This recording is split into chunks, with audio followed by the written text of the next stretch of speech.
கிளம்பிட்டா. எங்கன்னு சொல்லி பார்த்தா எனக்கு வந்து அடம் பிடிச்சிட்டே இருந்தா, எவ்வி கூப்பிட்டு போம்மா, எனக்கு கேக் வேணும், ட்ரீம் கேக்குன்னு சொல்லி.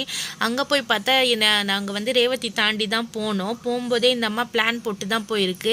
என்கிட்ட ஒரு வாரமாக மீஷோவில் பார்த்துட்டு ஆல்கஹால் கலர்ஸ் வேணும்னு சொல்லி, மார்க்கர் கலர்ஸ் வேணும்னு சொல்லி அடம் பிடிச்சிட்டு இருந்தா. சும்மானா வாமா இங்கே ரேவதியில் இருக்கான்னு பார்க்கலாம், நானும் இங்கே இருக்காதுன்னு நினச்சிட்டு தான் அவளை கூட்டிகிட்டு போனேன் தைரியமாக. அங்கே போய் பார்த்தா சர்ப்ரைஸாக இருந்தது. அங்கே ஆல்கஹால் கலர்ஸ் இருந்தது. சரின்ட்டு நான் வாங்கி தர மாட்டேன்னு சொல்லிட்டா. இந்த அம்மா அவளோட ஈதி காசு எடுத்துகிட்டு வந்துட்டு, நீ வாங்கி தராதம்மா நானே வாங்கிக்கிறேன்னு சொல்லி பில்லு எல்லாம் கையில் காசு வச்சுக்கிட்டு அந்த அம்மாவே எல்லாமே பில்லு போட்டு எல்லாமே பர்ச்சேஸ் பண்ணி வாங்கியாச்சு.